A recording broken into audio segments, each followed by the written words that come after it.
rester avec nous en seconde partie. Madame Valérie Yapo, merci d'être avec nous. On vous a vu donc aux côtés de votre candidat, Jean-Louis Billon, aller donc faire acte de candidature à la CEI. Tout à fait. Sous code, hein, sous la bannière code. Oui, Congrès démocratique. Êtes-vous toujours militante du PDC-RDA ou vous attendez d'être démise de vos fonctions, vous aussi? Je suis toujours militant du PDC-RDA. Et le ministre Jean-Louis Billon aussi est toujours militant du PDC. Nous sommes membres du bureau politique. Et ben moi, j'avais démissionné déjà l'année dernière à ma conférence de toutes mes fonctions, sauf celle du bureau politique. Voilà. Donc,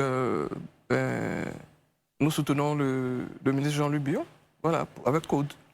Alors, Monsieur Samba David, vous êtes quand même le conseiller spécial du secrétaire exécutif en charge de la mobilisation. Est-ce que cela fait partie de vos agendas, à un moment donné, de pouvoir remercier donc ces militants qui ont été, enfin, qui sont toujours PDCI, mais qui finalement ont décliné la discipline du parti et sont allés adouber notre candidat? Christelle, merci.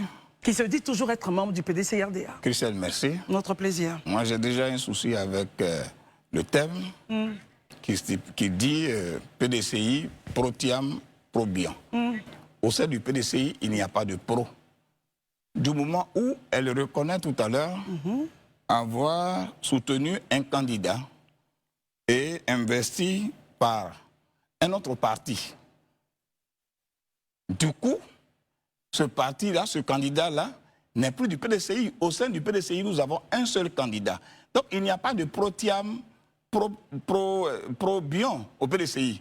Au PDCI, celui qui incarne le PDCI aujourd'hui, c'est le président Cheikh Tidiane Thiam. Donc, j'ai un souci avec le titre. Le titre. Voilà. Il n'y a pas de Protiam, il n'y a pas de Bion au PDCI. En même temps, aujourd'hui, PDCI-RDA. Vous voyez, oui. Vous avez demandé si, dans notre agenda, il est question que nous reconnaissions encore des personnes qui ont adoubé d'autres candidats et investi par notre parti. D'abord, dans les règles ivoiriennes, la loi, il est interdit à tout citoyen d'être militant de deux partis à la fois. Et revenons au test du PDCI-RDA. À l'article 90 de notre statut, il est dit que le test, l'article 90, condamne la transhumance politique. Ça, c'est un. De deux, l'article 126, tout militant ou militante du parti qui se soustrait à la procédure de désignation des candidats s'expose aux sanctions disciplinaires prévues par la Constitution, par du moins notre texte. Alors, ici, nous attendons que M. Bion agisse en homme averti en déposant sa démission au PDCI. Tu ne peux pas être candidat d'un autre parti et dire que tu es militant d'un autre. Logiquement parlant, est-ce que c'est faisable? Donc nous attendons de Mme Valérie Yapo et de son mentor qu'ils déposent leur lettre de démission afin qu'on leur souhaite bon vent. Chacun est libre, nous sommes en démocratie, chacun est libre de militer dans le parti où il veut. Et pour cela, on n'a pas de débat à faire là-dessus. Très bien. Merci bien. Madame Yapo, réaction? Merci Christelle. Oui. Ce que je peux dire, bon, je suis étonné même que vous envoyez ce monsieur-là. Les membres du bureau politique, aujourd'hui, c'est des cadres du PDCI-RDA. Le conseiller spécial du... Oui, c'est ce que j'ai entendu dire. Je pense qu'il a pris sa carte il n'y a pas longtemps. C'était un militant du FPI avant. Quand on était avec, en 2010, aux élections. Qu'est-ce que cela change, justement? Alors, mais ce que je veux dire, c'est qu'il ne connaît pas les rouages du parti, déjà. Alors, je suis moi-même conseiller municipal, PPACI, PDCI à Coupé. Ça ne fait pas de moi une militante du PPACI. Alors, n'importe quel parti aurait pu m'accompagner ce jour-là aussi, en dehors du PDCI-RDA. Et le code, c'est un ensemble de partis politiques qui ont donné leur investiture à M. Billon. Ça ne fait pas de lui un ex-militant du PDCI-RDA. Je vous le dis, moi-même, je suis conseiller municipal de deux partis politiques. Mais je suis PDCI, je suis membre du bureau politique. Mais quand le parti a décidé d'adouber un seul candidat, justement, c'est ça le point, c'est ça le problème. C'est ça le point, mais bon, nous savons tous que M. Tidiane Thiam a été raté de la liste électorale. Nous savons depuis le 22 avril. Nous savons qu'il n'est pas sur la liste électorale. Et pour être candidat, il faut déjà être sur la liste électorale. Donc, écoutez, nous sommes avec le ministre Jean-Louis Billon parce qu'il est sur la liste électorale. Et c'est un candidat préparé. Comprenez? Très bien. Alors donc on ne nous demande pas de démissionner. S'ils veulent prendre des décisions, ils prennent les décisions qu'ils veulent. La preuve, la dernière fois, le ministre Jean-Louis Bion, on l'a remplacé à la délégation. Tout à fait, de Dabakala. Oui, de Dabakala. C'était vraiment une erreur. C'est le seul député PDCI RDA du Nord. Et on lui dit carrément, bon écoute, on ne va plus au Nord. Le PDCI n'a plus personne au Nord. Parce que si Bion n'est plus délégué, bon, on n'a plus le PDCI. Il a été remplacé en même temps. Remplacé par quelqu'un qui nourrit lui-même. Quelqu'un à qui il a acheté la première carte. Qui a acheté la première carte à qui? Monsieur Bion a acheté la première carte à celui qui l'a remplacé. Donc il le nourrit comment, vous avez dit? Oui, il le nourrit, mais c'est lui qui s'en occupe. Le siège du PDCI appartient à M. Jean-Louis Bion. C'est lui qui paye jusqu'aux charges domestiques. Depuis des années. Depuis son père. Alors aujourd'hui, on prend quelqu'un que lui-même il a fait PDCI. Il a fait PDCI, il a fait nommer délégué PDCI dans le village à côté. Ben, bon, vous voyez, c'est des décisions, mais il ne peut pas nous demander de démissionner. Nous sommes PDCI RDA, mais le code, qui est un ensemble de 8 partis politiques, accompagne le ministre Bion. Très bien. Réaction, on ouvre le débat avec Daouda et Herman. Monsieur Samba? Oui, bon, je voudrais dire ici à ma soeur que... Et merci de lui avoir posé la question. Qu'est-ce que ça va voir s'ils viennent de... Voilà. Qu'on soit nouveau ou pas, je suis nouveau, certes, mais je suis en train de militer pour que le PDCI revienne au pouvoir. Et c'est incompréhensible que elle, qui a assisté à la création du PDCI RDA, lui lance des pierres. C'est cela le problème aujourd'hui. Est-ce que les tests du PDCI ne disent pas, parlant de rouage, toute association, tout parti politique est régi par des tests. Est-ce que les tests que je viens de citer ne sont pas des tests du PDCI RDA dont elle a participé à la création? Est-ce que les tests ne le disent pas? On ne peut pas accepter que des militants d'un parti politique qui non seulement refusent de compétir pour le choix du candidat du parti, se mettent à l'écart et viennent être adversaires au candidat du parti. C'est incompréhensible. Et là, on dit, je suis membre du... Ça fait 30 ans, ce n'est pas de ça qu'il s'agit. Est-ce que les tests disent vrai ou faux? Et moi, je suis vraiment surpris que ceux qui ont créé le PDCI RDA ne fassent pas tout pour que ce parti-là ne sombre pas. Malheureusement, avec elle, c'est le contraire. Donc, il faut revenir aux tests que nous nous sommes donnés. Parce que tout est une question de tests. Aujourd'hui, vous voulez respecter les tests? Tout est une question de tests. Est-ce que les tests que nous avons aujourd'hui, l'article 90 de nos statuts, l'article 126 de nos statuts, l'article 128 de nos statuts, ne disent pas que tout membre ou militant du PDCI RDA qui se soustrait à la désignation d'un candidat est soumis à une sanction? Alors, le sachant, elle ne peut pas le faire. Ce qui veut dire que bientôt, on aura des sanctions. Bien sûr, déjà, la première sanction, vous l'avez vu déjà, M. Jean-Louis Bion a été démis de sa fonction de délégué. Pour l'heure, les choses viendront. Et pour concernant les autres sanctions, lui-même, parce qu'on ne peut pas être établi ou bien bâti candidat dans d'autres partis, et puis se réclamer dans notre parti. Quel est le programme? Qu'est-ce qu'il dira? Parce que le PDCI RDA a mis une équipe en place pour parler du programme de gouvernement, le programme de société. Lui, de quoi parlera-t-il? C'est de ça qu'il s'agit. Très bien. Très bien. Ouvrons le débat avec justement Daouda Coulibaly et ensuite Herman. Je pense que je vais commencer rapidement par M. Samba Davis qui est juste à ma droite. M. Samba Davis, vous parlez du texte, vous semblez très attaché au texte justement, et donc on va parler du texte. Récemment, on a vu, je ne l'ai pas dit avant-hier, on a vu M. Tidiane Thiam qui, malgré sa radiation de la liste électorale, il est quand même allé déposer sa candidature à la commission électorale indépendante. Donc, M. Samba David, la question que moi je vous pose, c'est comment est-ce que vous justifiez ce bras de fer avec la justice, quand on sait que la justice l'a radié de la liste électorale? Là encore, on parle des textes. Est-ce que M. Tidiane Thiam est-il en conflit avec la loi? Ok. Merci, monsieur. Merci. Je crois bien que pour parler comme Maître Daguet, je vais vous mettre à l'aise. D'accord, mettez-nous à l'aise.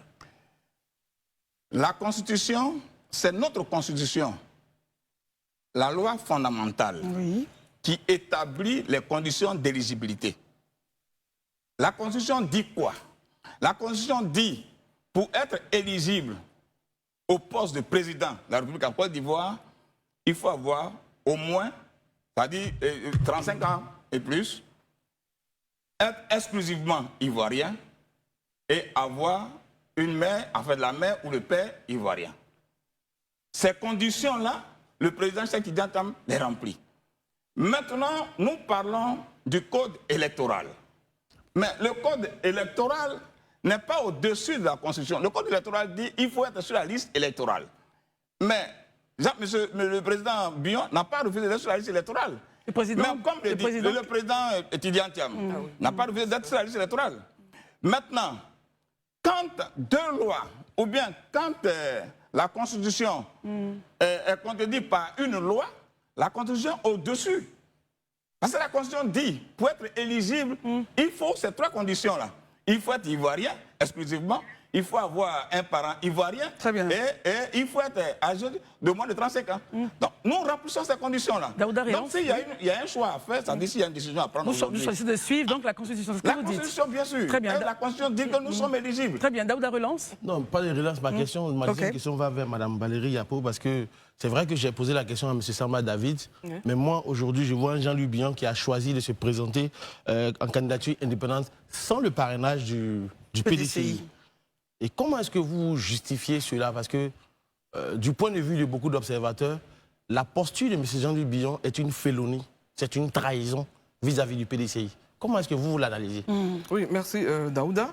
L'analyse est simple. M. Jean-Louis Bion a décidé de sauver le PDCI-RDA.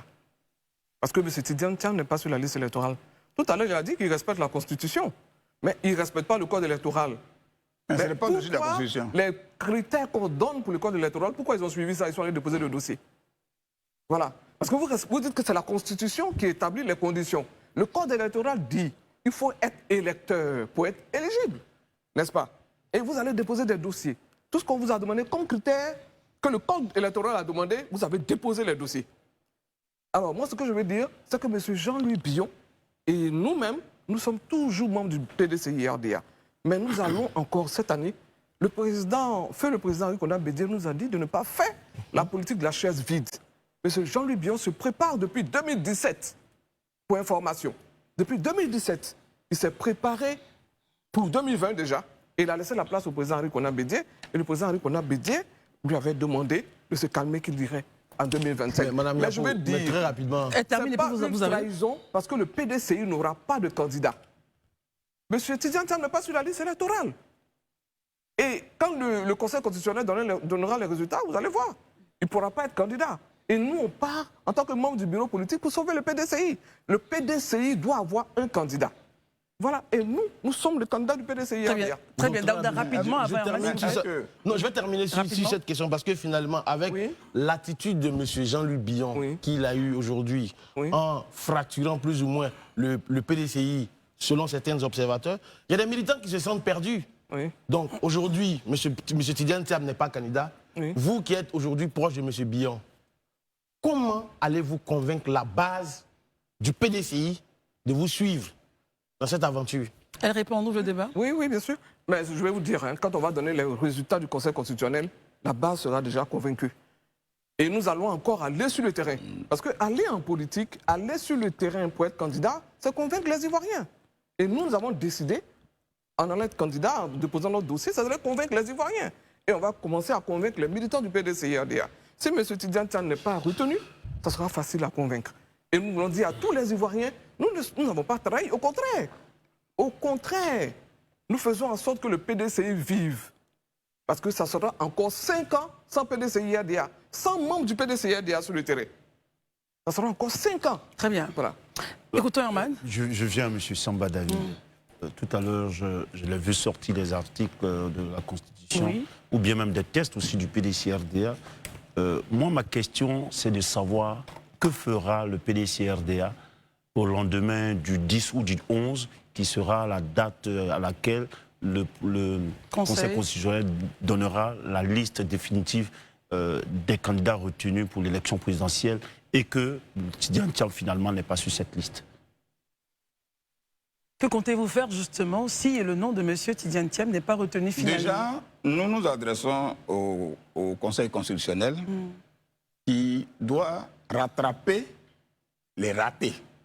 Lesquels? Parce que le fait de retirer le nom du président Cheikh Tidjane Thiam de la liste électorale, pour nous c'est une erreur judiciaire. Et le Conseil constitutionnel doit se permettre de régler cette erreur-là. Parce que nos avocats, les avocats du PDCI-RDA, avec Maître Daguerre Rodrigue, ont saisi la Cour de cassation pour cette affaire. Donc cette affaire est encore pendante devant la justice.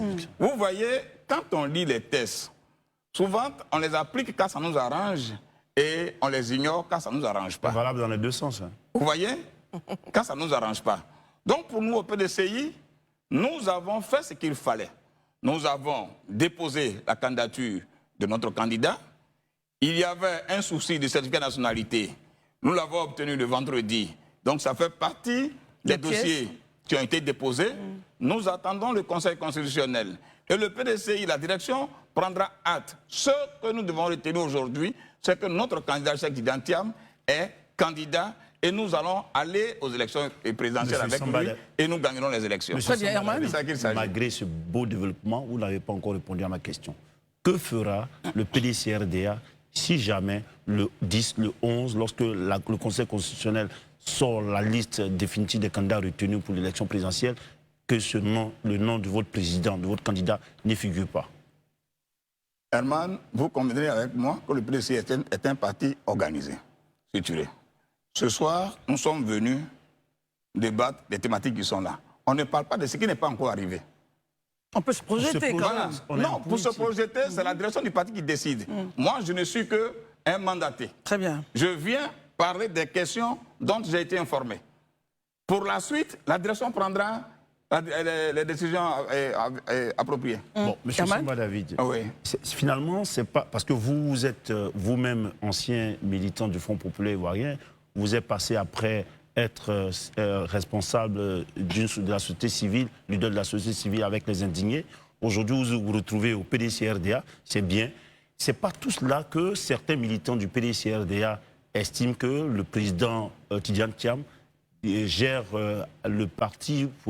son parti avec un club d'amis ou des personnes de dernière heure.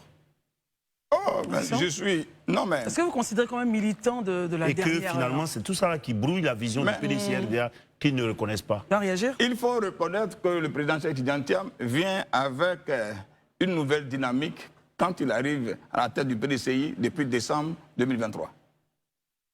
Il inspire une autre politique à la jeunesse ivoirienne. Et ceux qui se sont retrouvés dans sa vision l'ont donc rejoint. Et ils ont pris la place. Non, l'ont donc rejoint. On ne prend pas la place. Jusqu'à aujourd'hui, je n'ai pas de poste statutaire au PDCI-RDA. Donc vous comprenez avec moi? Non, excusez-moi. Excusez-moi. Le secrétaire exécutif. Et le secrétaire exécutif a décidé que je sois son conseiller. Donc ce n'est pas un poste statutaire. Est-ce que vous le comprenez? Mais si on n'a pas besoin, quand on débauche des personnes, vous n'avez jamais vu, et vous n'étiez pas ici, Herman Aboua. Vous n'étiez pas ici.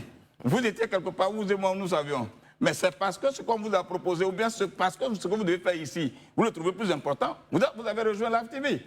Vous comprenez? Donc, ça, ce n'est pas le problème. Le président Cheikh Tidjane Thiam dirige avec une équipe.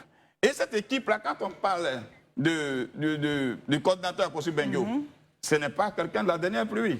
Quand on parle des allées, ce n'est pas quelqu'un de la dernière pluie. Quand on parle du docteur Emou Sylvestre, ce n'est pas quelqu'un de la dernière pluie. Donc, les dirigeants du PDCI sont là. Quand on parle de Guégué Madi, quand on parle d'Émile Constant Bombé, ce sont ces personnes-là qui dirigent le PDCI-RDA. Nous venons apporter notre expérience à la lutte politique.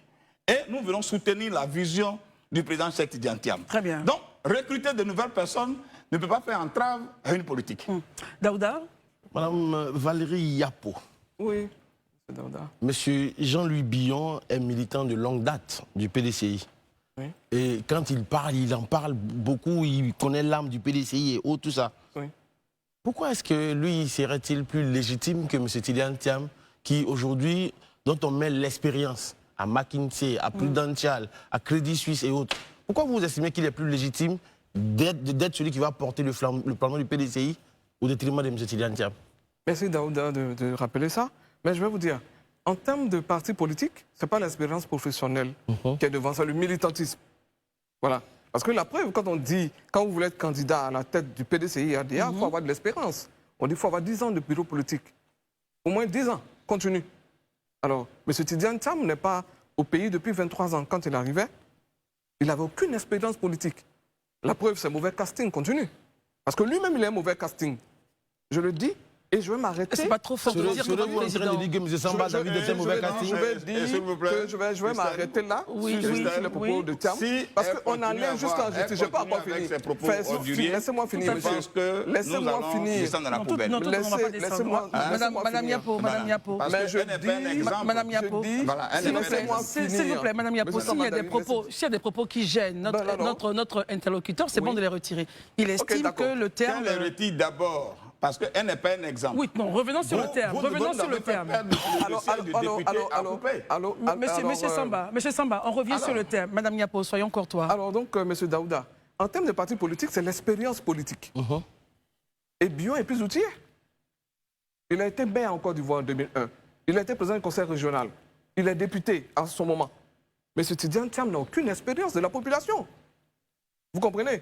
Alors donc, on pense que M. Bion est légitime parce qu'en 2020, le président Bédié nous a reçus tous en juin 2020, chez lui à la maison, avec les membres du secrétariat exécutif dont je faisais partie, des vice-présidents.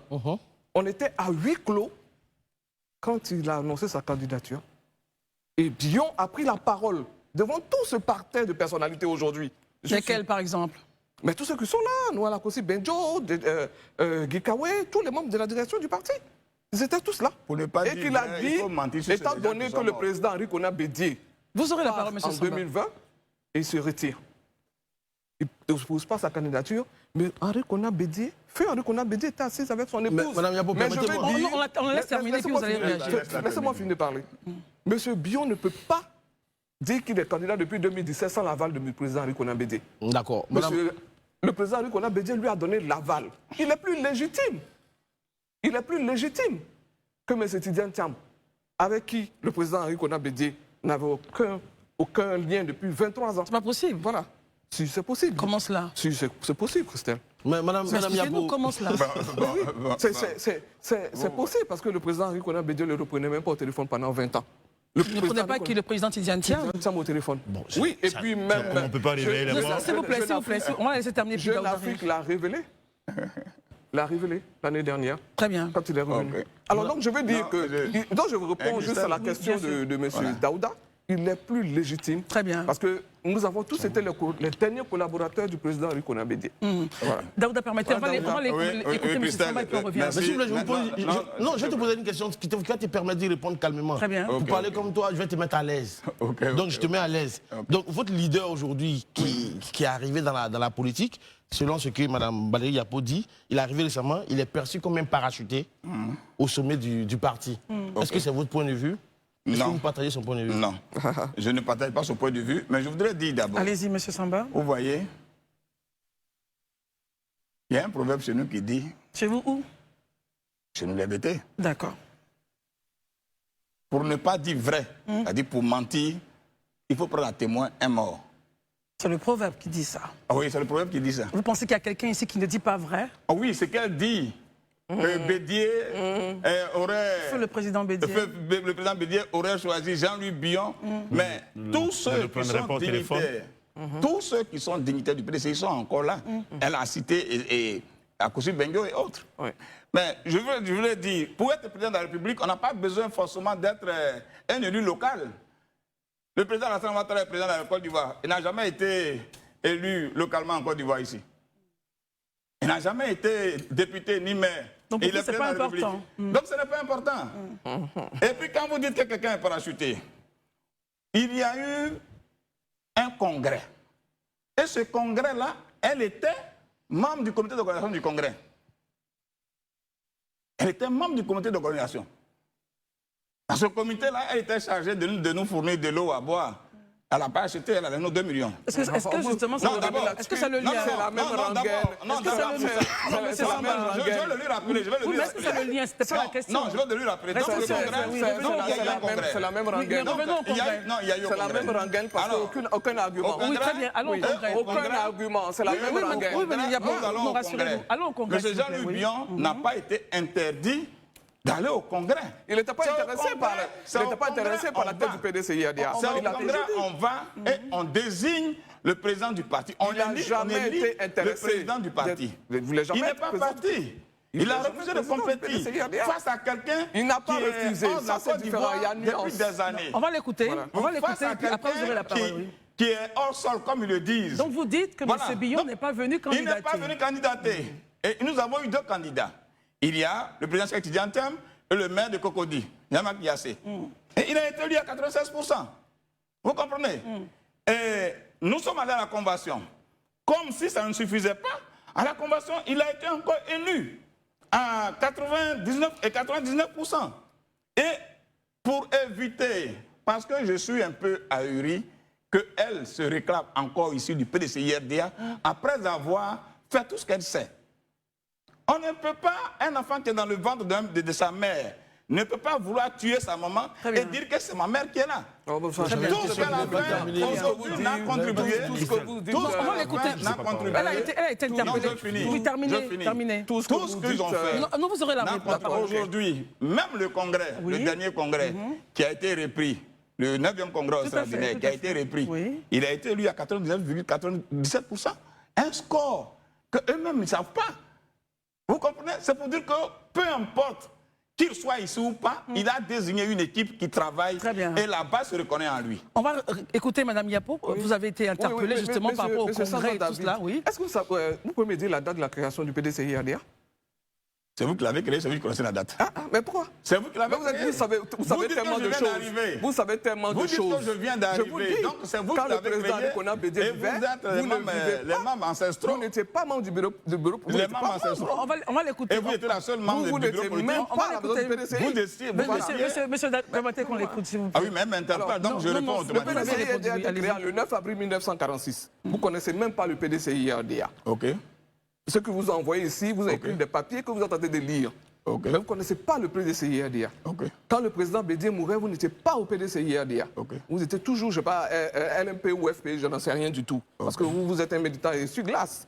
Vous pas allez de parti en parti. Alors donc, vous ne savez pas beaucoup de choses. Je suis une sachante, ils le savent. Alors, donc je vais vous dire, M. Jean-Louis Bion n'a jamais été intéressé par la présidente du PDCI-RDA. Il a dit, parce que le président Henri Konan Bédié, quand il mourait, le congrès devait avoir lieu en octobre et on devait dissocier la tête du PDCI-RDA. Le président Henri Konan Bédié devait rester président d'honneur et on devait aller à la convention avec un autre candidat pour 2025. Est-ce que vous le saviez au moins? Donc M. Jean-Louis Bion n'était pas intéressé par la tête du PDCI-RDA. Et on sait toutes les manipulations qui ont été faites sur les militants pour choisir M. Tidiane Thiam. Comment ça, manipulation, comment? Expliquez-nous un peu. Mais Christelle, je te rappelle. Excuse-moi, si je te tutoie. Alors, quand j'ai gagné le procès, on a annulé tous les actes. Même la convention a été annulée. Tous les actes de M. Tidiane Thiam jusqu'au 9e congrès. Il a fait la convention avant. Donc, il n'est même pas un candidat réglementaire. Parce que le procès dit on annule tous les actes du 23 décembre jusqu'au 9e congrès. Voilà. Voilà. Il y a eu de la manipulation. Je veux dire, il y a des choses, je ne vais pas retourner encore dans un procès, je veux dire. Bien sûr. Alors donc, il y a eu de la manipulation sur certains clans dans le PDCI-RDA et ça, tout le monde le sait. Mais au-delà de cela, il a été quand même élu à 99,. Mais c'est ce que je vous dis, il y a eu des manipulations. Vous voulez dire que les militants... À cette convention, à ce congrès, qui contrôlait qui? Tout s'est passé à la maison du parti. Comment cela, qui contrôle qui? Oui, mais attends, il n'y avait même pas un bureau du congrès. Il n'y avait rien du tout. Il n'y avait pas un président du congrès. On dit, bon, on demande aux militants, celui qui rentre, qui a une carte du PDCI, qu'il aille voter. Qui pouvait savoir si effectivement les 8 000 délégués, les 12 000 délégués étaient présents? Non, c'est de la manipulation. Mais franchement, j'aurais souhaité qu'on passe à autre chose. Déjà, Moi, je suis venu parler de votre candidat. On va y arriver, on va y arriver. Tiens, pour moi, c'est du passé, parce qu'il n'est pas sur la liste électorale. Mais vous êtes toujours membre du bureau politique. Oui, je suis membre du bureau politique. Mais aujourd'hui, ce qui m'intéresse aujourd'hui, c'est le président Alassane Ouattara, qui est sur la liste électorale, Madame Gbagbo, qui est sur la liste électorale, M. Afi N'Guessan et tous les autres candidats qui ont déposé et qui vont le faire d'ici demain parce que c'est la clôture demain. Voilà, très bien. Très bien. C'est lui qui avait la parole. On termine avec lui et puis on prend Herman. Ok, merci beaucoup. Daouda, on va faire juste non, c'est juste une question. Voilà, et la question, c'est pour vous deux en même temps. Oui, d'accord. Je préfère être précis et concis. Entre manipulation, mensonge, on ne sait plus où se placer. Finalement, moi, ma question, c'est la suivante. Oui. Elle s'adresse à vous deux. Entre un indépendant qui insiste et un radié de la liste qui persiste, finalement, entre les deux, qui fragilise plus le PDCI? Réponse, Madame Yapo. Celui qui fragilise le PDCI, c'est celui qui ne remplit pas les conditions. Celui qui est inéligible. Celui qui n'est pas sur la liste électorale. Parce que quand vous n'êtes pas sur la liste électorale, vous avez le choix de prendre un autre candidat. Très bien. N'est-ce pas? Vous avez le choix de prendre un autre candidat. Parce que si vous ne voulez pas prendre un candidat, c'est-à-dire si ce n'est pas vous, ce n'est pas quelqu'un d'autre, c'est vous qui fragilisez le parti. Très bien, on va écouter M. Samba. Ça s'applique aussi à vous en tant qu'indépendant? Non, pas du tout. On va écouter M. Samba. Vous avez vu les élections ici en Côte d'Ivoire, les élections locales, municipales, législatives. Il y avait des militants PDCI, il y a des gens qui avaient confiance en eux, qui sont partis en indépendant, et ils ont ramené au parti. Et ça se fait. Quand M. Jean-Luc Bion va gagner les élections, parce que c'est la meilleure alternative, c'est la nouvelle génération, je vous ai dit qu'il est facile à vendre sur le terrain. C'est parce qu'aujourd'hui, les gens attendent la dernière décision du Conseil constitutionnel pour faire mouvement. Tous les jours, il y a des ralliements. Quand il va gagner, il reviendra à la maison. Très bien, merci beaucoup. Monsieur Samba, réaction? Pour nous, nous ne sommes pas encore... Nous dénonçons ce fait que d'autres candidats ne soient pas sur la liste électorale. Mais là n'est pas la question. Pour nous, la Constitution, qui est la loi fondamentale, dit que notre candidat est éligible. Et nous nous en tenons à cela. Ceux qui se disent membres du PDCI et qui l'ont appelé, comment tu les as appelés? Les indépendants qui insistent et les radiés qui persistent. Les indépendants, pour que tu sois indépendant, il faut que tu sortes carrément du PDCI. Apparemment, les 8 partis politiques qui se sont retrouvés au niveau du code, dans le code pour l'investir, apparemment, ils ne sont pas satisfaits de leurs militants. Ils courent encore après les militants du PDCI-RDA en disant il y a des ralliements, nous allons les convaincre. Non, c'est 8 partis politiques qui vous ont investi. Je pense que ça suffit. Nous avons un candidat au PDCI-RDA. Et jusqu'au dernier jour, le parti prendra acte pour notre candidat, et il est éligible du moins, et il faut le reconnaître. Très bien. Voilà. Herman? Moi, je veux poser une question justement sur l'héritage oufouetiste, que le père fondateur de ce parti-là a laissé. Comment justifiez-vous que des héritiers politiques d'Oufoué-Boigny en viennent à se traiter avec de ces expressions qui ne sont pas souvent obligeantes, qui sont désobligeantes? Et qu'est-ce que finalement le PDCI voudrait qu'on retienne de son loup passif en tant que parti de dialogue, parti de conciliation? Qu'est-ce que finalement les deux camps, le camp Bion et le camp Tidjane Thiam, pour m'exprimer ainsi, souhaitent laisser comme un héritage à tous ceux qui, par le passé, chérissaient bien ce parti-là? Monsieur Samba? Bon, il faut dire que depuis l'arrivée du président Jacques Tidjane Thiam à la tête du PDCI-RDA, déjà, les dissidents ont commencé à entreprendre des démarches qui n'étaient pas de la direction du parti. Dans la vision du parti. Mais, Herman, vous convenez avec moi qu'aucune sanction n'avait été prise à l'endroit de M. Jean-Luc Bion jusqu'à hier. Alors, ce n'est pas aujourd'hui qu'il ne participe pas non seulement aux différentes rencontres du parti et qu'il faisait ce qu'il voulait. Mais jamais le président ne l'a sanctionné. En espérant qu'il se rattrape, qu'il se ressaisisse, qu'il revienne à la raison. Voici, le président Cheikh Tidjane Thiam prône la réconciliation et la discussion en son sein. En son sein. On ne peut pas être au sein d'un parti et puis l'attaquer à tout moment. Mais il n'a pas pris de sanctions. Et là, même là, qu'est-ce qu'il a fait? Il a seulement dit qu'il n'est plus le délégué. Parce que le délégué, c'est le représentant du président dans une localité. Le président du parti dans une localité. Et il a seulement fait cela. Donc pour dire qu'il lui a toujours tendu la main. On a vu M. Tidiane Thiam. M. Samba, je ne veux pas vous couper. Jusque-là, je ne veux pas vous couper, mais on a vu M. Tidiane Thiam dans des débats télévisés, lorsqu'on l'interviewait, lancer carrément des pics assez violentes aussi à M. Jean-Luc Billon. Oh, oui, ça c'est une réponse à un comportement. Il faut dire que quand M. Jean-Luc Billon, qui est le maître des plateaux ici en Côte d'Ivoire, quand on lui demande son programme c'était le président Cheikh Tidiane Thiam. Le PDCI est mal géré, le PDCI est mal gouverné, le PDCI est sur cela. Voilà. Mais lui, il n'avait jamais répondu. C'est un homme, nous avons tous des émotions, nous avons tous des sensibilités. Donc il y a un jour venu, oui, qu'il réponde, qu'il mette les points sur les i. Et c'est ce qu'il a fait. Le président Cheikh Tidiane Thiam a toujours tendu la main. C'est pour ça. Ce n'est pas la première plainte. Vous avez vu des secrétaires généraux ont été manipulés par la vague de Valérie Yapo, qui sont revenus sur leurs propos après. Et tout cela, c'était de la manipulation. Mais ils n'ont pas été sanctionnés. Tout simplement parce que le président dit, je viens de prendre les règnes du PCI-RDA, je laisse chacun non seulement me connaître, et puis revenir à la raison. Donc avec vous, vous nous dites que l'héritage du président Houphouët-Boigny est préservé. Préservé. Dialogue. Très bien. Bien préservé. Madame Yapo. Oui, merci. Est-ce que l'héritage est toujours intact, justement, de paix, de dialogue? Oui, bon, il faut dire que l'héritage n'est pas intact. Il n'y a pas de dialogue. Depuis le début, il n'y a pas de dialogue. Sinon, ça n'a jamais allé à la justice. Il n'y a pas de dialogue. Parce que moi, j'ai été exclu un beau matin. Il n'y a pas de dialogue, mais moi, je n'aimerais même pas revenir là-dessus. Parce que nous sommes PDCI-RDA et nous pensons que l'étape de M. Tidiane Thiam depuis décembre jusqu'à aujourd'hui, c'est la dictature, c'est le bâton. Bon, c'est des délégués qui sont renvoyés. En 24 heures, on renvoie 5 délégués. S'il ne respecte peut-être pas la discipline du parti. Mais attends, demandez un bureau politique.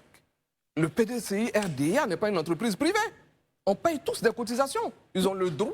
Vous continuez à payer les cotisations? Non, non, je ne paye pas depuis cette année. Ma carte de militant est là, hein, j'ai envoyé la carte de militant. Mais pourquoi vous ne payez pas, justement? Non, mais j'étais en procès. Voilà, j'étais en procès tout le temps.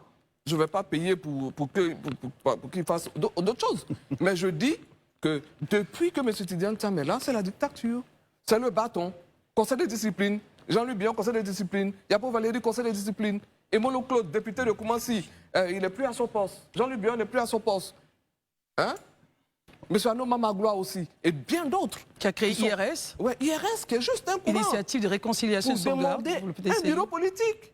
Le bureau politique, toutes ces décisions qu'on prend, c'est le bureau politique. Ils invitent même le bureau politique, ils vont déposer la candidature de quelqu'un qui est inéligible.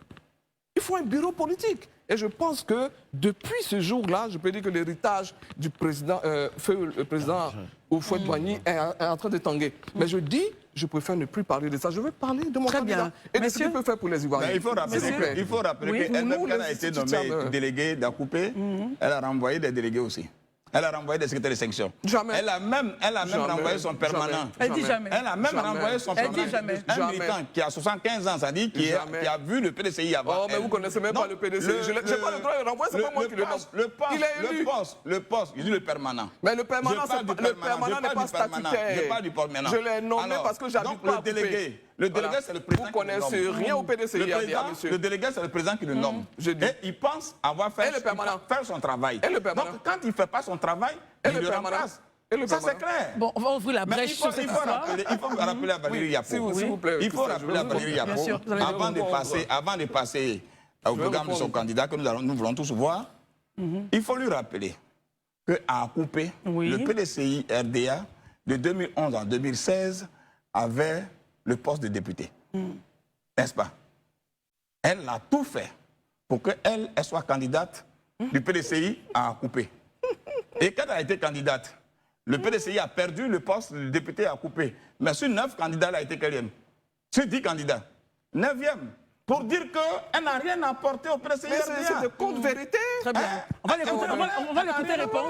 Monsieur Samba, on va l'écouter répondre. Un populiste. Après combien d'années? Permettez, elle va répondre.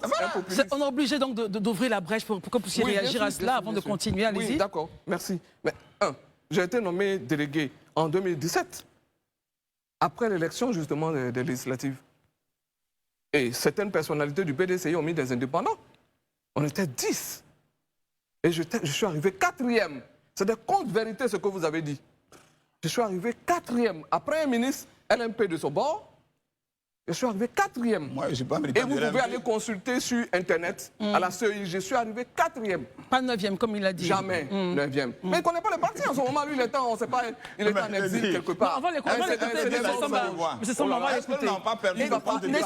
S'il vous plaît, messieurs, on va repartir sur nos lignes. S'il vous plaît, on va repartir sur nos lignes. Oui, bien sûr. Revenons à ce que nous sommes de l'ancien PDCI. Tout à fait. Pas du PDCI. Très bien. Nous avons une bonne éducation. Quand nous venons sur le plateau, je pense que nous devons... Une éducation en injuriant des gens. Parce qu'il faut dire des choses qui sont vraies. En injuriant des gens. Qui sont vraies. Très bien. Messieurs, s'il vous plaît, messieurs, on va regarder maintenant avec vos différents programmes, on va dire, vos différents projets de vos candidats. Madame Yapo, présentez-nous, vendez-nous votre candidat Billon, qui est toujours membre du PDCI et qui peut-être, s'il gagne les élections, l'offrira au PDCI. C'est ce que vous dites? Oui, c'est son projet. Il a toujours été militant du PDCI, nous qui l'accompagnons. Et s'il devient président, il le donne au PDCI. Oui, bien évidemment. Bien évidemment. Il retourne au PDCI. Très bien. Un dernier mot. Ce que je peux dire, c'est que le candidat Jean-Louis Billon est, pour moi, le candidat de la nouvelle génération. Parce qu'il est d'un certain âge. Et puis, il a l'expérience quand même. Il a l'expérience de la Côte d'Ivoire parce qu'il a des entreprises dans toutes les régions de Côte d'Ivoire en général. Pour moi, c'est la meilleure alternative. Et c'est un candidat propre. Quand je dis propre, il n'est pas trempé dans quoi que ce soit. Vous n'avez jamais entendu quelque chose sur Jean-Louis Billon. C'est le meilleur candidat. Et je pense que je ne vais pas dérouler sur son programme de société parce qu'il faut qu'il soit candidat d'abord, validé par le Conseil constitutionnel. Et lui-même, il annoncera son projet de société. On vous recevra encore nous, justement pour parler de nous allons dérouler son programme. Monsieur Samba, votre candidat, justement, présentez-le encore une fois aux Ivoiriens. Oh, je ne dirais pas que si mon candidat est retenu, je dis quand il sera candidat. Quand il sera retenu? Quand il sera retenu, voyez-vous, il dit qu'il va faire des enseignants son chouchou, comme l'a fait Félix Boigny. Accorder une place prépondérante aux enseignants. Parce qu'on ne peut pas parler de développement et exclure l'éducation. Voyez-vous, il a parlé de IDH ici, ça a créé beaucoup de ce que ça devait créer, mais il faut que l'indice de développement humain revienne. Il faut que l'homme soit au centre du développement. Et c'est de ça qu'il s'agit. Quand il sera retenu et qu'il sera élu, nous allons proposer encore des choses. Il a lui-même dit la fois dernière, 400 experts du PDCI se sont assis et ont travaillé sur son programme de société, programme de gouvernement. Et vous aurez bientôt la sortie de ce programme. Merci beaucoup, Monsieur Samba David. Madame Valérie Yapo, merci beaucoup. Merci. Au revoir, messieurs. Et si vous avez raté donc la première partie où nous avions Valérie Yapo en face d'elle, Monsieur Samba David, vous pouvez donc revoir ce point-là sur notre YouTube ou notre Facebook. Merci en tout cas de votre fidélité à ce programme. Ce week-end a été beaucoup marqué par le balai des candidatures au niveau de la commission électorale indépendante. Avant de regarder le fond, donc les candidats qui ont fait acte de candidature, que dit la loi? Que dit le code électoral sur l'acte de candidature? Qui peut faire acte de candidature en Côte d'Ivoire? Élisée Boulouba, avec vous, on va essayer de revisiter le code électoral en ces articles, donc parlant de cette thématique-là. Ok, sur la question de qui peut faire acte de candidature, parce que vraiment, durant ces derniers jours, on a eu beaucoup de débats, en tout cas sur la toile, et il suffit donc de se référer aux articles 48, aux articles 112, aux articles 150 et aux articles 178. Les articles 48 et 112 sont précis sur la question du chef de l'État, et le reste, ils vont venir sur le président du conseil régional, les articles 150 et 178. Donc, si vous permettez, on va lire l'article 48 du code électoral. C'est ça. Qu'est-ce qu'il dit? Oui. L'article 48 du code électoral, il est situé à la section 2, intitulée « Des conditions d'éligibilité et d'inéligibilité ». L'article 48 vous dit « Tout Ivoirien qui a la qualité d'électeur peut être élu président de la République dans les conditions prévues par la Constitution et sous les réserves énoncées ci-après. Donc il faut être d'abord électeur. Voilà. Si tu veux être candidat à la présidence de la République, il faut d'abord être électeur. C'est-à-dire que tu dois être sur le fichier, la liste électorale. Est-ce bien évidemment sur la liste électorale. On revient aussi à l'article 112. Comme je l'ai dit, ça va nous permettre encore de venir renchérir davantage. L'article 112, voilà ce qu'il dit. Permettez que je le retrouve assez rapidement. On va vous aider. OK. Article 112 est éligible. Il est à la section 3 de l'éligibilité et de l'inéligibilité. Est éligible dans la circonscription électorale de son choix tout Ivoirien âgé de 35 ans au moins qui a la qualité d'électeur et qui jouit de ses droits civils et politiques et justifie d'une résidence effective dans la circonscription électorale choisie. Ça, généralement, c'est pour ceux qui sont pour les élections locales. Ah, très bien. Voilà, pour les élections locales. Donc, que ce soit pour l'élection présidentielle qu'on a lieu à l'article 48, ou bien pour les élections locales à l'article 112, et comme je l'ai dit, il y a encore l'article 171 qu'on pourra lire, aucune élection, ou du moins personne ne peut être élu s'il n'est pas au préalable inscrit sur la liste électorale. Le code électoral, il est clair là-dessus, sur cet aspect-là. Donc c'est important déjà vraiment de le mentionner. Même c'est encore consacré par la Constitution, si vous permettez. Quand on prend le chapitre 2 de la Constitution, sur la question de... Bon, ça c'est pour revenir un peu sur la question de la régularité, qui a la responsabilité de veiller à, je vais dire, à la régularité des inscriptions ou des candidatures, puisque aussi c'est un débat qui a cours encore. On dit, bon, est-ce que c'est le Conseil constitutionnel? Est-ce que la CEI ne pourrait pas revenir et tout ça? Quand vous prenez l'article 51, à l'alinéa 1, 2, 3, 4, à l'alinéa 4... Attendez, on va suivre avec vous, c'est très important. 51 de cette fois-ci de la Constitution. Oui, tout à fait. Le chapitre 2 intitulé de la souveraineté. Vous lisez que le Conseil constitutionnel contrôle la régularité des opérations du référendum, de l'élection du président de la République et des membres du Parlement. Ça veut dire qu'il revient au Conseil constitutionnel uniquement l'entité qui a la responsabilité de contrôler l'éligibilité ou l'inéligibilité d'un candidat. Pas la CEI. Non, pas la CEI, c'est pas le rôle de la CEI. Donc elle peut accepter tout le monde. La CEI peut accepter tout le monde. Et ça peut se voir sur... Quand vous lisez l'article 56... On peut t'aider, j'ai l'article 56 présidentielle et législative. J'ai l'article 56 sous mes yeux, monsieur Lisée, vous me permettez de... Allons-y, Herman, 56. L'article 56 du Code électoral, dès réception des candidatures, celles-ci sont publiées par le Conseil constitutionnel. Les candidats ou les partis politiques les ayant investis éventuellement adressent au Conseil constitutionnel leurs réclamations ou observations dans les 72 heures suivant la publication des candidatures. Ce qui est intéressant, c'est qu'il suit, le Conseil constitutionnel procède au contrôle de l'éligibilité des candidats et à la vérification des parrainages des électeurs conformément aux dispositions du Code électoral. On peut même s'arrêter là. Donc, ça veut dire que la CEI fait bien de recevoir tout type de dossier et ce n'est pas à elle de contrôler si c'est conforme. Elle va transmettre tous ces dossiers-là au Conseil constitutionnel qui va traiter selon les dispositions légales et donner la liste définitive 45 jours avant l'élection présidentielle. Donc quelqu'un peut juste venir avec un extrait de naissance et dire je vais être président de la République de Côte d'Ivoire. Il peut aller même faire une lettre manuscrite pour dire que je suis candidat et la CEI va transmettre cela très bien. Au Conseil constitutionnel, espérant que tout le dossier comporte les éléments qui ont été exigés. Une fois qu'on a établi cette base, messieurs, regardons maintenant les candidats qui ont fait acte de candidature ce week-end. Des partis les plus, je dirais pas sérieux, mais en tout cas des grands partis aux plus petits. Aux plus petits. Voilà, comme Daouda le dit, micro parti. Je préfère le dire ici. Et d'autres inconnus, des personnes qu'on ne connaissait pas, mais qui ont quand même fait acte de candidature. Avec vous, essayons de visiter un peu cela, Gandhi. Bon, il faut dire que c'est le balai des dépôts des candidatures.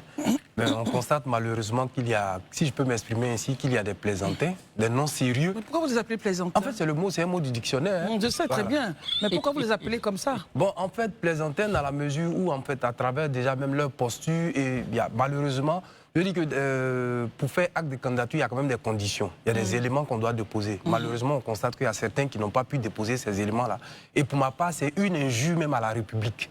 C'est en cela que je voudrais, à travers, en fait, ce plateau-là, inviter peut-être les autorités à corser les conditions et de donner plus de pouvoir à la CEI prochainement. De telle sorte que dans les années à venir, on puisse nous dire, par exemple, il faut impérativement avoir le reçu de la caution. Il faut, par exemple, impérativement être sur la liste. Voici vraiment des éléments sur lesquels on pourrait donner un peu de pouvoir à la CEI avant d'acheminer les dossiers vers le Conseil constitutionnel. Parce qu'à l'état actuel des choses, quelqu'un qui n'a même pas l'âge, quelqu'un qui a 18 ans pourrait être déposé, puisque la CEI ne fait que réceptionner et acheminer. Mais en même temps, l'article 54 du Code électoral de Côte d'Ivoire nous dit... Voici donc les pièces à déposer pour être candidat, pour faire acte. Un extrait, un certificat, un extrait du casier judiciaire, une attestation de régularité fiscale, une copie du reçu du cautionnement. Mais à l'article 56, quand on continue, c'est clair que c'est le Conseil constitutionnel qui vient valider tout ça. Et la CEI, jusqu'à preuve de contraire, joue le rôle que la loi lui confère. De réceptionner, simplement. Et d'acheminer. Donc ça dit que quelqu'un aujourd'hui, un enfant de moins de 18 ans, il dépose ses papiers, elle ne fait que réceptionner. Comme et pour vous, il faut revoir cela. Impérativement. Parce que quand on fait l'historique en fait, de ce qu'on a appelé le parrainage, c'était pour filtrer, mais on constate que malgré ce filtre-là, on continue toujours d'avoir quand même des cas désolants, si on peut s'exprimer ainsi. Parce que pour être quand même président de la République, ça fait sérieux. Et quand on n'est pas sérieux, c'est pas la peine de s'y inviter. Arman, vous pensez non? Moi, j'estime que c'est maladroit de traiter des personnes qui ambitionnent de diriger le pays, de gouverner la Côte d'Ivoire, de candidature, de plaisantins non sérieux. C'est pas poli et c'est même pas conforme à l'esprit de la Constitution qui demande à ce que tous ceux qui ont une ambition pour la Côte d'Ivoire peut venir compétir à une élection présidentielle. Maintenant, si on commence à demander à la CEI de corser, c'est de mettre, je veux dire, ne pas permettre aux Ivoiriens de jouir de ce droit-là, d'avoir l'ambition, de nourrir l'ambition du gouverneur de pays. Aucune candidature ne peut être une candidature non sérieuse. Moi, il y a le jeune Jean-François Kouassi, je crois, qu'on appelle JFK. Et quand on le voit, il va croiser des Ivoiriens, il va partout. C'est vrai qu'il n'est pas peut-être des plus grands bonnets, mais n'empêche qu'il a des idées qui véhiculent aux jeunes, aux gens qui passent. Donc il n'y a pas de candidature non sérieuse. Et je rappelle encore une fois, être président de la République, ce n'est pas une affaire de riches, ce n'est pas une affaire de grands partis politiques, c'est une affaire d'idées. Donc il faut permettre aux Ivoiriens de pouvoir le faire. Tous ceux qui sont là, certainement, qui vont pouvoir réunir les 50 millions. Je rappelle encore une fois, Laurent Gbagbo, en 1990, quand il était candidat face au président Félix Houphouët-Boigny, il n'avait pas les 20 millions. Ce sont les gens qui ont cotisé pour qu'ils puissent aller payer. Aucune candidature ne peut être traitée de candidature non sérieuse. Très bien. Élisée, on vous écoute et on passe à Marius Daouda. Oui, moi je comprends. Hein, je peux comprendre ce que Herman dit, mais je ne partage pas son avis. Effectivement, des candidatures non sérieuses. Mais vous savez, en fait, on est en train de parler du président de la République. On est en train de parler de la plus haute fonction de la République. Mais Christelle, pourquoi tout le monde ne va pas passer le concours de gendarmerie? Non. Pourquoi tout le monde ne va pas passer le concours de police? Pourquoi tout le monde ne va pas passer le concours de la fonction publique? Tout le monde est ivoirien. Donc on a droit de travailler, tout le monde veut travailler pour la Côte d'Ivoire, pour la République de Côte d'Ivoire. Pourquoi tout le monde n'est pas éligible au concours de la fonction publique? Mais parce qu'il y a des critères. Et on est en train de vous parler de la plus haute fonction de la République. Ça n'a rien à voir avec être riche ou ne pas être riche. Vous avez lu tout à l'heure l'article 54. Permettez qu'on lise rapidement ce que c'est les pièces demandées. Oui, on vous dit la déclaration de candidature à l'élection du président de la République est obligatoirement accompagnée pour chaque candidat des pièces ci-après. Un extrait d'acte de naissance ou un jugement supplétif en tenant lieu. Un certificat de nationalité, un extrait de casier judiciaire, une attestation de régularité fiscale, une copie du reçu de cautionnement. Et puis on poursuit, les pièces de ce numéro doivent être établies depuis moins de 3 mois avant la date de clôture des candidatures. Mais mieux, la déclaration de candidature à l'élection du président de la République doit en outre être accompagnée des pièces suivantes: une lettre d'investiture du ou des partis de groupement politique le cas échéant, et puis la liste des électeurs qui parrainent la candidature. Mais ça là, on n'a pas besoin d'être riche pour avoir ça. Est-ce qu'on a besoin d'être riche pour avoir un certificat de nationalité, pour avoir une extrait de naissance et autres? En quoi ça a un rapport avec la richesse? Les 50 millions de cautionnement. Oui, mais les 50 millions de cautionnement ne vous dit pas forcément d'aller tirer dans votre compte. On vous a bien parlé ici de si vous êtes soutenu par un parti ou bien par un groupement de partis. Moi, Élisée, je me lève ce matin un jour et puis je dis je vais devenir président de la République. La première chose que je vais devoir faire, c'est déjà d'avoir des affidés, d'avoir des gens qui ont compris ma politique, avec qui est partagé d'abord. Et ceux-là, ils savent que j'ai une ambition, ils voient que je porte leur aspiration, mais ils vont s'arranger pour que j'ai les moyens pour partir. Donc on ne dit pas que ce soit quand les gens soient riches ou que les gens ne soient pas riches. Mais je pense qu'il faut qu'il y ait un minimum de responsabilité. C'est ça surtout, c'est le thème. Pour briguer la magistrature suprême, il faut avoir un minimum de responsabilité. Vous ne pouvez pas venir brandir un extrait de naissance et puis vous dire c'est mon dossier de candidature. Ça ne fait pas sérieux. Et c'est une injure, je suis d'avis avec lui, à l'État de Côte d'Ivoire et aux Ivoiriens que de faire une telle candidature. Très bien. Marius, comme moi, est-ce que pour vous, justement, il faut laisser la chose en l'état ou il faut, après, peut-être cette élection-là, revoir les textes? Moi, je pense que oui. À l'allure où vont les choses. Comment vont les choses? Parce que moi, en tant que leader d'organisation de la société civile, nous nous battons pour que le pouvoir d'achat des populations soit préservé. Quel est le rapport? Eh bien sûr, voilà le rapport. Le rapport ici, c'est que c'est avec nos taxes et nos impôts que nous finançons le fonctionnement de la République. Et la fonction de président de la République est une fonction hautement sérieuse, hautement stratégique, qui engage la vie de la nation pour être à la merci.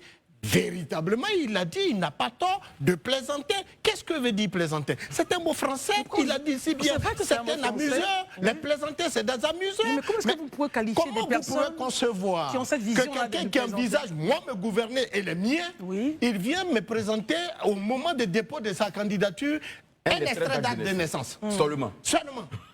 Là où on lui demande une liste de pièces à fournir et telles qu'Élysée les a énumérées. Ah non, mais c'était plaisanté, c'est un amuseur, c'est un railleur, c'est un mot français et c'est pas une injure. Cela dit, mon ami Gandhi n'a pas totalement tort. Parce que dans ce pays-là, la fonction de président de la République est une fonction que nous devons tous, à divers titres, respecter. Ce n'est pas une fonction qui s'offre à n'importe quel citoyen. Non du tout. Même dans une école primaire, quand vous y allez, pour inscrire votre enfant, on exige de cet enfant de présenter ne serait-ce que l'extrait d'acte de naissance à l'inscription de l'enfant au CPE ou à la maternelle. Alors d'où vient-il que pour la fonction de chef d'État, on exige un certain nombre de documents et des individus viennent déposer qu'un seul unique extrait d'acte de naissance? Mais on s'amuse avec qui? Et puis, on perd le temps à tous ces hauts cadres qui sont à la CEI, on les fait asseoir pour juste déposer un extrait de naissance. Herman, c'est leur travail. On va écouter Daouda. Qui n'a pas encore... Très bien, merci beaucoup Marius. Daouda, votre point de vue justement sur le sujet? Moi, j'ai une position mitigée, Christelle. Allez-y. Une position assez mitigée. Parce que je comprends la position de Herman, mais j'entends aussi la position d'Élysée et de Gandhi. Pourquoi est-ce que je dis cela? La première des choses, effectivement, il y a beaucoup de... Lui, il a parlé de plaisanterie, mais moi, je dirais qu'il y a beaucoup de candidatures farfelues qu'on voulait éviter, mais finalement, on n'a pas pu y échapper. À un moment donné aussi qu'on puisse expliquer pourquoi est-ce qu'on les traite de candidatures farfelues. C'est des candidatures farfelues dans la mesure où quelqu'un qui veut diriger un pays n'est même pas capable de redresser lui-même sa cravate. La cravate... C'était son nœud. Bah, ok, son nœud papillon. Son nœud papillon, il est de travers. Tu n'arrives même pas à te mettre à l'endroit, mais tu veux diriger des Ivoiriens. Il faut commencer déjà par ça. Mais là où je dis que bon, je regarde la photo, là où j'entends la position de Herman, aujourd'hui, quand je vois ce balai de dépôt de candidature, je l'entends dans la mesure où les politiciens ivoiriens donnent à désespérer. Ah bon? Oui. Vous pensez? Oui, je pense. Ils donnent à désespérer. Parce que quand tu écoutes leur discours, les Ivoiriens viennent de très loin.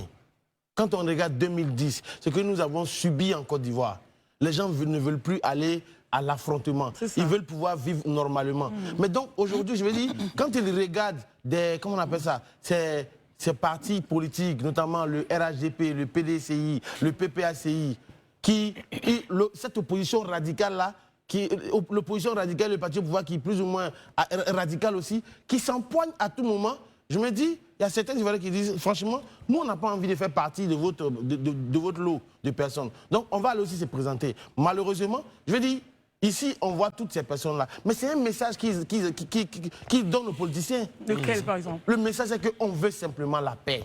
On veut la paix. Parce que si vous devez nous diriger en l'état actuel des choses, vous n'arrivez même pas à vous asseoir, à discuter. Aujourd'hui, nous avons reçu Valérie Yapo et Samba David ici, sur ce plateau. Deux personnes du même parti, divisées en déliquescence, mais qui veulent diriger et unir des Ivoiriens. On regarde un PPACI, pratiquement aussi divisé. Awa Domelo dépose sa candidature, Gbagbo Laurent dépose sa candidature, Afinguessin est quelque part, il s'échège, le COGEP se cherche quelque part, le MGC, on ne sait pas où il se trouve. Mais eux, non. Regardez l'image. Sa candidature. Hein. Voilà. Okay. Mais regardez l'image que je porte. Voici des gens qui veulent nous diriger, mais qui eux-mêmes n'arrivent pas à s'unir. Donc vous pouvez entendre qu'à un moment donné, le monsieur, le monsieur avait sa cravate à l'envers. C'est pas la cravate, c'est le nœud papillon. Bon, moi j'ai dit cravate, désolé. Parce qu'il se comporte un peu comme Herman, qui lui aussi est un micro-parti. Et je comprends sa position de micro-parti parce que tu te sens concerné par cette histoire, Herman. Mais Herman, à un moment donné, il faut prendre les Ivoiriens au sérieux, mais il faut aussi entendre le cri de cœur de beaucoup d'Ivoiriens qui en ont marre des partis politiques. Est-ce que le message de Daouda, sa compréhension justement s'entend, Herman, sans revenir sur le point de voilà. Non, désolé pour le nœud papillon. Je comprends, hein. Je comprends que les grands partis auraient failli, donc les Ivoiriens, comme un seul homme debout, oui. Mais la multitude de candidatures, justement, est un message. Et en même temps, ça montre une certaine vitalité de la vie démocratique. Moi, la dernière fois, quand je suis allé suivre la rencontre de la CEI avec les candidats potentiels à l'élection législative, j'ai vu assez de jeunes. Vous constatez que c'est vrai que sans moyens, ils sont peut-être sans moyens, mais ils veulent participer. On crie tout le temps ici que les gens ne vont pas voter, ne s'intéressent pas à la chose politique, surtout les jeunes. Mais donc, quand on les voit, il ne s'agit pas de les stigmatiser. En quoi est-ce que un Jordan Bardella, qui a commencé la politique, sa vie politique depuis 17 ans, et qui a été mis à des postes de responsabilité, ça existe même dans tous les autres partis politiques en France et dans d'autres pays et autres, en quoi est-ce que ceux-là, ils sont peut-être plus intelligents que les Ivoiriens parce qu'on les voit à un certain âge et on estime que... Parce aucun critère, à part le faciès, la description de faciès que Daouda fait, que je trouve malheureux, quelqu'un qui a porté son... Parce que quoi qu'il y a des candidats, des grands candidats ou de partis politiques, souvent, qui sont mal braillés. Donc, quand on dit ça, c'est pas bien de stigmatiser les gens. Pendant qu'ils s'intéressent à la vie politique, il ne faudrait pas qu'on trouve des mécanismes pour bloquer cet élan-là que les gens ont. Il faut les encourager. C'est ce qui montre une certaine vitalité de la... Même en France, Philippe Poutou, les Français n'ont pas accepté Poutou. Merci beaucoup. Essayez d'être un peu plus sage. Depuis un moment, on essaie quand même de... Laissez-moi lui tenir cette Daouda, s'il vous plaît, messieurs, s'il vous plaît. De civiliser ce plateau-là. Allons-y sur des points importants. Daouda, non, vous n'avez pas la parole. Élysée. Ok, d'accord. Moi, je veux rappeler à Herman que le problème qui est posé ici, ce n'est pas le problème du nombre de personnes. Ce n'est pas ce qui intéresse. Le problème qui est posé, c'est la responsabilité. Il parle de stigmatiser justement ces gens. Je vais y arriver. Qui stigmatise qui? On vous dit pour être candidat là, voilà des dossiers qu'il faut remplir. Tu viens, tu me brandis un extrait d'acte de naissance. Mais c'est qui stigmatise qui? C'est toi qui nous manque de respect. C'est pas nous qui te stigmatisons. On vous dit voici les pièces à fournir. Est-ce qu'il n'enverra pas les autres pièces après? Le problème, c'est pas d'avoir 1000 candidats. Si vous avez 1000 candidats qui remplissent les conditions, qui viennent au moins nous donner ces éléments en attendant que le Conseil constitutionnel puisse statuer là, qui a un problème avec? Personne n'a de problème avec. Et qu'on ne nous fasse pas croire que le fait de dire qu'il y a des gens qui n'ont pas de respect pour les Ivoiriens, parce que quand ils viennent déposer un brandy, un extrait de naissance, vous dites qu'ils sont candidats, on n'est pas en train de les stigmatiser. Mais parce qu'il y a plusieurs jeunes qui ne prennent pas au débat politique dans ce pays, mais qui sont très responsables et sérieux. Ils n'ont pas eu besoin d'aller fournir ou d'aller brandir un extrait de naissance pour qu'on sache que les jeunes ne prennent pas au débat politique. Mais j'ai bien envie de poser la question à Élysée, à savoir comment est-ce qu'il a fait pour savoir le contenu des différents dossiers déposés du moment où la CEI même qui réceptionne les dossiers n'en fait pas cas. Très bien, merci Herman. Moi, Gandhi, vous avez la parole. Je parle plutôt de sérieux de candidature. Sérieux. Voilà, le mot est lâché. Je dis le sérieux de la candidature. Même ceux qui font l'humour font du sérieux avec leur travail.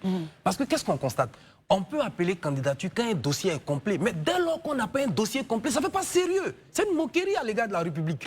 On vous dit, pour être président de la République, il y a des dossiers à fournir. Vous n'avez pas tous ces dossiers, vous n'avez pas le reçu de la caution, vous n'avez pas, par exemple, l'extrait de naissance, et vous arrivez. Mais ça ne fait pas sérieux. Tout à l'heure, l'autre l'a dit. Même quand on veut être taximètre, excusez-moi, même quand on veut faire un métier, chauffeur de taxi, par exemple, il y a des conditions. Il faut un permis au moins. Voilà. Bien que ce soit un métier honorable. Et quand on veut devenir enseignant, par exemple, à l'université, on demande de avoir le doctorat. Mais je dis, le sérieux ici, c'est quoi? quels sont les éléments, les conditions, est-ce que les conditions sont respectées? Ça veut dire que c'est comme une balade. Maintenant, quand lui parle de l'accoutrement, on ne peut pas juger ça, mais le sérieux, ça part même déjà du respect des conditions. Peut-être qu'il n'a pas bien arrangé, peut-être. Non, mais ça, c'est pas un problème. Ça, c'est pas un problème. Mais c'est un problème. Quand les gens... Non, ça, c'est pas un problème. Si, c'est un problème. Mais dès lors que des gens viennent avec des dossiers qui ne sont pas complets, ça ne fait pas sérieux. C'est ça, très bien. On écoute Marius. Je voudrais faire une précision quand même. Oui, Marius, permettez. Je vous en prie. Marius, en fait, je tenais à dire à ceux qui pensent que quand je parle de l'habillement, vous savez, M. Gandhi et M. Herman, l'habit ne fait pas le moine, Oui, ça c'est évident. mais c'est par l'habit qu'on reconnaît le moine. Absolument. Et il n'est pas nul non plus. Justement. Et la présidence, là, c'est une posture. Quand on devient président, il y a un costume à porter. Et quand je parle du costume, pas l'état physique, il y a toute une posture à avoir. Et si vous parlez du fait que ces personnes ne nous respectent pas, mais même dans la posture et dans ce que tu portes, ça doit nous respecter aussi. Ça, c'est très important. Très bien. Ne l'oubliez pas. Merci. Voilà. Marius. Au-delà de tout ce que nous évoquons, moi, il y a un aspect également qui a retenu mon attention. Oui. C'est le dépôt de candidature d'un certain nombre de personnalités qui ne sont pas inscrites sur la liste électorale. Oui. Moi, je me demande à quoi joue-t-on? Ou à quel jeu jouent nos aînés? Écoutez, nous ne sommes pas... Vous parlez principalement de qui, Marius? Nous ne sommes pas sur une scène de théâtre. Voilà. Nous sommes en train de nous battre pour que certains aient leur nom sur la liste électorale. Et nous sommes surpris, bien que leur nom ne soit pas encore sur la liste électorale, qu'ils partent déposer des dossiers. À quel fait? Que je vois M. Tidiane Thiam et des personnalités de 78 ans et autres aller déposer sa candidature pour un monsieur qui vit en France et qui a abandonné presque pour moi le parti. Je m'interroge. Oui, parce qu'effectivement... Non, mais Marius, là n'est pas le débat. Je l'ai dit, c'est ma vision. J'observe que l'individu, fut-il le président du PDCRD. Oui, mais c'est un individu. Marius, vous avez un problème personnel à M. Tidiane Thiam, visiblement. Non, on va le laisser terminer. Allez-y, Marius, allons-y. S'il vous plaît, messieurs. Marius, continuons. Quoi qu'il en soit, je constate qu'il est loin du pays. Oui. Le dépôt des candidatures, là, dans un État comme la Côte d'Ivoire, mais la Côte d'Ivoire est trop sérieuse. Ce n'est pas inscrit dans la disposition qu'il faut que le candidat soit présent le jour de dépôt. Est-ce qu'il a terminé? Il termine. Je constate qu'il est assis en France et des individus sont allés déposer sa candidature. Cela dit, je constate que M. Laurent Gbagbo est à Abidjan et d'autres sont allés déposer sa candidature sans pour autant que ces deux personnalités figurent sur la liste électorale. Élysée a tantôt énuméré les conditions pour être éligible. Il faut d'abord, même pour être assesseur dans un bureau de vote, il faut être sur la liste électorale. C'est ce qui est dit. Très bien. Par notre... Article 48 du Code électoral. Mais alors, des gens qui ne sont même pas des personnalités, qui ne sont pas encore sur la liste électorale, on s'arrête de déposer leur dossier. On s'attend à quoi? Bon, la CEI ne va pas juger quelqu'un, mais elle va transférer tous ces dossiers au Conseil constitutionnel. Et on sait que le Conseil constitutionnel ne fera pas, dans l'à peu près, les résolutions, que dis-je, les décisions du Conseil sont connues d'avance. Merci Marius Komoué. Merci Daouda. Très rapidement, je pense que j'en parlais en privé avec certaines personnes. Pour moi, ne nous voilons pas la face. C'est là où je pense que beaucoup d'Ivoiriens sont aujourd'hui un peu déçus. Parce que quand on sait qu'on n'est pas sur la liste électorale, et pour moi, personnellement, je pense que quelque part, c'est vrai que Élysée et Herman se sont plus ou moins efforcés de lire l'article. Si on s'en tenait aux articles de loi, je pense qu'on ne devait même pas en arriver là. Mais au nom d'une certaine paix, au nom d'une certaine cohésion sociale, des gens qui ne sont pas sur la liste, on leur a donné des kits de parrainage. Ah, pour vous, ça remonte à là? Mais pour moi, ça remonte à là. Quelqu'un qui n'a pas 35 ans, on lui donne des kits de parrainage. Parce qu'au nom de la paix sociale, pendant que tu sais que techniquement, il n'y a pas de droit. Et moi, comme quand on critique quelque chose, il faut avoir la décence aussi de faire des propositions.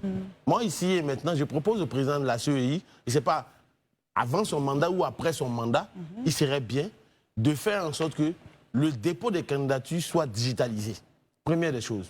Et dans cette digitalisation, tous les documents qui doivent être déposés dans cette plateforme-là, si vous ne respectez pas une seule condition, votre candidature est purement et simplement rejeté. Le législateur ne lui donne pas encore ce droit. Justement, c'est pour cette raison que, s'il vous plaît, non, Christelle, je vais terminer. Parce que c'est lui qui aime dire aux gens qui ne sont pas civilisés. Malheureusement, non, discipliné ou civilisé? Il a dit civilisé. Oh, pourtant, il a un manque de discipline et de sagesse, malgré son âge. J'étais attendu de parler avant. Non, mais franchement, c'est grave. On écoute Élisée, il nous reste une minute. Ok, si vous, excusez, permettez. Voilà, Christelle, donc moi j'ai compris tout ce que les uns et les autres. On ne va pas revenir vraiment pour refaire le débat. Je pense qu'on a longuement épilogué là-dessus. Moi, je fais vraiment une proposition. Allez-y et on termine. L'une des choses qui aujourd'hui cristallise l'attention et qui crée une certaine anxiété en Côte d'Ivoire, c'est la question des élections. Oui. Mais les élections, là, tout est encadré par la loi. Moi, je veux plaider aujourd'hui devant la République, auprès des pouvoirs publics, les questions relatives aux droits, notamment tout ce qui concerne les lois en rapport avec les élections. Est-ce qu'on peut l'inscrire par les compassions de l'Éternel dans les fichiers académiques pour l'enseigner à nos enfants, depuis le primaire, le secondaire et même au supérieur, pour que nul n'en ignore. Tout ce débat qui s'est fait aujourd'hui, les tensions qui se montent et tout ça, mais c'est parce que les gens ont une méconnaissance de la loi. On n'a pas besoin forcément d'être un érudit du droit. Ça a été écrit en français. Quand vous lisez, vous comprenez ce que ça veut dire. Souvent, même moi, je m'étonne dans les débats, on dit non, interprétation. Mais on interprète quoi? On n'a pas besoin d'interpréter, c'est écrit en bonne et due forme, c'est le législateur. Ceux qui sont au Parlement qui ont voté la loi, là, ce n'est pas des érudits du droit forcément, mais ils ont voté une loi, c'est-à-dire que c'est en fonction de la compréhension. Donc moi, vraiment, c'est un plaidoyer que j'émets. Il faut vraiment que les questions relatives aux droits et surtout sur la question électorale soient enseignées, soient promues, soient vulgarisées au maximum. Merci beaucoup. Merci à vous de nous avoir... Madame Valérie Yapo, pour moi, vient de confirmer que Jean-Luc Billon, c'est une trahison notoire. C'est une trahison exceptionnelle dont nous n'avons jamais pu imaginer. Voyez-vous, elle vient sur un plateau et elle dit que la CEI, que le Conseil constitutionnel a rejeté la candidature du président Tidjane Thiam. Et elle rajoute même que c'est parce qu'on va jeter cette candidature que la candidature de M. Jean-Luc Billon va devenir crédible. Est-ce que vous comprenez ce que ça signifie? Est-ce que vous comprenez psychologiquement ce qu'elle est en train de dire ici? Est-ce que vous comprenez ce qu'elle annonce ici? En réalité, c'est cruel ce qu'elle est en train de faire à tout un parti politique. Ils ont basé leur candidature sur les espoirs que la candidature du président Tidjane Thiam sera rejetée. Mais la question qu'on ne pose pas à ces gens est celle de savoir. Et si la candidature du président Tidjane Thiam est acceptée? Parce que j'ai envie de demander à ceux qui sont sur le plateau, pourquoi vous posez la question si la candidature du président Tidjane Thiam est rejetée? Pourquoi vous ne posez pas la question si la candidature de Jean-Luc Billon est rejetée? Moi, c'est la question que je veux savoir. Pourquoi vous ne posez pas la question si la candidature de Jean-Luc Billon est rejetée? C'est-à-dire, ils ont déjà dessiné le rejet. Ils ont déjà préparé le rejet. Et ils préparent le rejet dans le subconscient des Ivoiriens. Ils le préparent psychologiquement. Ils veulent déstabiliser. Ils veulent fragiliser le peuple. Ils font tout pour distraire le peuple en faisant le peuple accepter le refus alors que le refus n'est même pas encore acté. N'est même pas encore prononcé. Si vous voyez ces gens, ce sont des criminels. Ils sont dangereux. Et dire que Mme Valérie Yapo, je pensais qu'elle avait un minimum de bon sens dans la démarche qu'elle faisait. Au début, les gens ont dit qu'elle était financée par Jean-Luc Billon. Moi, je n'ai pas cru. Mais aujourd'hui, tout porte à croire que c'était Jean-Luc Billon qui était derrière. Avec les plaintes, avec tout pour déstabiliser son propre parti. C'est lui qui est parti dire que M. Tidjane Thiam n'est pas, n'est-ce pas, ivoirien. Pourtant, il sait que ça va être Tidjane Thiam, que toutes les chances sont du côté du PDCRD à revenir au pouvoir. C'est comme si Babo Laurent est au pouvoir et on voit les Awa Donmelo ici. Qui a toutes les chances aujourd'hui de faire ramener le PPAC au pouvoir? C'est Babo. Et au PDCRDA, celui qui est porté par la majorité populaire du parti, n'est-ce pas, c'est le président Tidjane Thiam. Non, je suis déçu, mais extrêmement déçu. Et je peux comprendre. Il a beaucoup d'argent. Et donc, c'est facile pour lui de manipuler dans le parti. Si dans le parti, il n'y a pas vraiment des idéologues. Parce qu'il faut avoir une idéologie. Et c'est cette idéologie qu'on doit suivre. Aujourd'hui, le PDC veut revenir au pouvoir. Le PDC veut participer. Mais le PDC ne veut pas revenir à tous les prix, ni participer à tous les prix. Jean-Luc Billon, lui, veut participer. Il s'en fout du 4e mandat. Il dit que pour lui, le 4e mandat, c'est rien. On doit aller affronter Alassane Ouattara. Il n'en parle même pas. C'est même pas un problème. Il ne critique même pas la CEI. Pour lui, tout est bien fait. Il peut gagner avec cette CEI-là. En réalité, qu'est-ce que Jean-Luc Billon veut? Il veut être le Kakabi. Il veut être quoi? Qu'est-ce que vous voulez réellement? Ils disent que le PDC doit participer. Mais le PDC doit participer simplement. À quoi ça sert de participer et de perdre?